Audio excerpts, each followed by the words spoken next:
Guys, this is really feel wonderful that you all have performed really well. But still, some mistakes have been committed, and I would say that some silly mistakes. So let's see and let's correct our mistakes. Number one sentence is that be just, fear not. आप ईमानदार रहिए और डरे नहीं.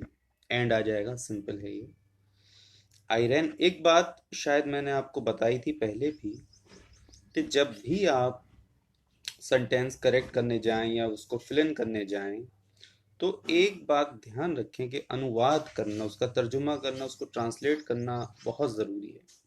जब आप एक sentence को ट्रांसलेट कर लेते हैं तो आप ये मान के चलिए कि 75% आंसर आपके सामने होता है. 25% में क्या करना है, आपको रूल्स के अकॉर्डिंग उसको अप्लाई करना है कि सही वर्ड वहाँ पर हम उसको फिट कर सकें. इसलिए ट्रांसलेशन करना बहुत ज़रूरी होता है. अब इस एक्सरसाइज में जो मिस्टेक्स हुई हैं आप लोगों से, वो इसीलिए हुई हैं कि कहीं ना कहीं आपने उस चीज़ को प्रॉपर ट्रांसलेट नहीं किया. कुछ बच्चों ने सारे ही सेंटेंस सही कर लिए हैं, दोनों ही चीज़ें हैं. बट देखते हैं. आई रैन फास्ट, मैं तेज दौड़ा. आई मिस्ड द ट्रेन, मैं तेज दौड़ा फिर भी मेरी ट्रेन मिस हो गई, यानी बट आ जाएगा. ही फ्लैड, ही वॉज एफ्रेड. यहाँ पर अब ध्यान रखिए आप लोग, या तो यहाँ फॉर आ सकता है या बिकॉज आ सकता है. ही फ्लैड, वो भागा. ही वॉज एफ्रेड, क्योंकि वो डरा हुआ था. क्योंकि अब एग्जाम्स में क्या होगा, एग्जाम्स में वो आपको बिकॉज ऑप्शन ही नहीं देंगे, वो ऑप्शन में सिर्फ आपको फॉर दे देंगे. अब फिर से बच्चे कंफ्यूज हो जाएंगे, यार यहाँ तो फॉर दे दिया. जब फॉर दे दिया है तो फॉर तो कहीं से कहीं तक लग ही नहीं सकता यहाँ पर. तो आप फॉर को नहीं ना चुन के आप कोई और ऑप्शन चुनेंगे और आप वहां पर गलत आंसर कमिट करेंगे. तो बेटर ये है कि इस रूल को ध्यान रखें. यहाँ पर फॉर आएगा, फॉर लगाइए. बिकॉज भी आ सकता है, फॉर ऑब्लिक बिकॉज कर लीजिए आप लोग. Make haste you will be late, जल्दी करो वरना तुम लेट हो जाओगे. तो वरना में एल्स भी आ सकता है, अदरवाइज भी आ सकता है. You try you will not succeed. Fifth वाला है, शर्त आ रही है यहाँ पर. You try you will not succeed, अगर तुम कोशिश नहीं करते हो यू विल नॉट सक्सीड, तो तुम्हें सफलता, कामयाबी नहीं मिलेगी. अगर में यहाँ इफ भी आ सकता है, लेकिन चूंकि यहाँ पर कहीं ना कहीं शर्त आ रही तो हमारे लिए यहाँ पर अनलेस लगाना ज्यादा बेटर होगा. तो यहाँ इफ ऑब्लिक अनलेस कर लीजिए, दोनों आ सकते हैं. I am sure he said so, easy है ये. I am sure that he said so हो जाएगा. वेट, सेवेंथ है, वेट टिल आई रिटर्न. अब हम यहाँ सेवेंथ, एट्थ एंड 15th ये सेंटेंसेस एक साथ कर लेते हैं हम लोग. पहले इसको पढ़िए तीनों को. Wait space I return. Eighth है do not go space I come. And 15th one है I shall not go space I am not invited. अब कुछ बच्चों ने यहाँ क्या किया है कि अंटिल का यूज कर लिया है 7 और 8 में, और 15th में भी अंटिल का कर लिया है. अगर आप तीनों सेंटेंसेस को गौर से देखें तो जो 7th और 8th है वो सिंपल सेंटेंसेस हैं, उसमें कहीं भी शर्त हमें नजर नहीं आ रही है. लेकिन जैसे ही आप इसको 15th को स्टडी करते हैं तो देखिए, उसको ट्रांसलेट कर लेते हैं. आई शैल नॉट गो, मैं नहीं जाऊंगा.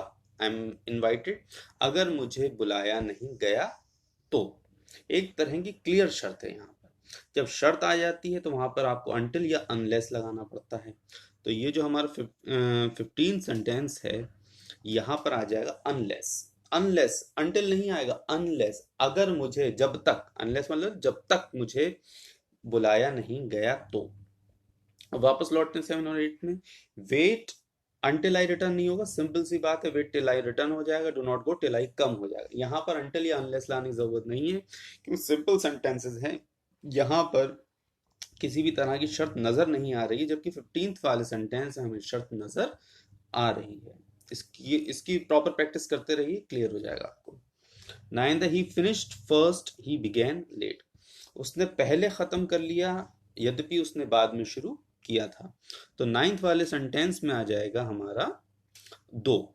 दो भी आ सकता है और दो भी आ सकता है, एक ही बात है. टेक केयर यू फॉल, ये अच्छा सेंटेंस है, ज्यादातर लोगों का गलत हो गया है. Take care lest you fall होगा. टेक केयर लेस, लेस का मतलब होता है अदरवाइज. ये अदरवाइज भी आप यहाँ लगा सकते हैं. Take a lamp as the night is dark, as आ जाएगा यहाँ पर, या बिकॉज भी आ सकता है, एज और एज ऑब्लिक बिकॉज कर लीजिए। 12th है he was ambitious I स्लू him, चूंकि वो एम्बिशियस था, एम्बिशियस का मतलब होता है महत्वाकांक्षी था। 12th सेंटेंस है हमारा, तो यहाँ एज ऑब्लिक बिकॉज कर लीजिए, आई स्लू हिम मैंने उसे छोड़ दिया।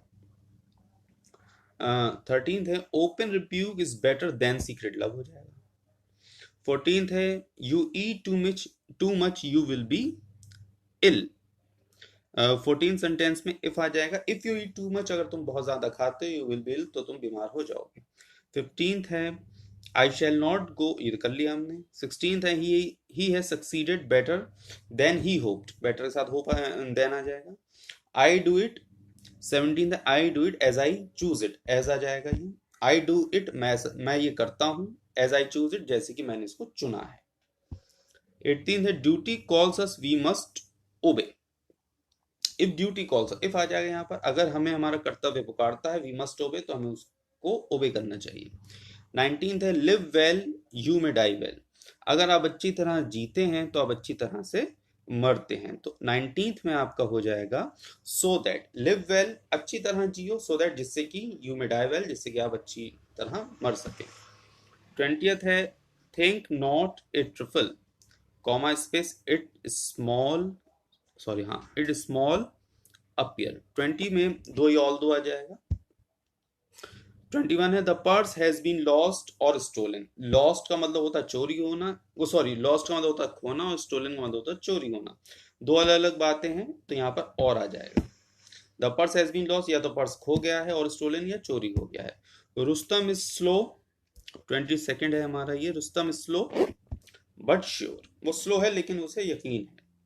23 है he remained at home as because he was ill, as oblique because कर लीजिए यहाँ पर।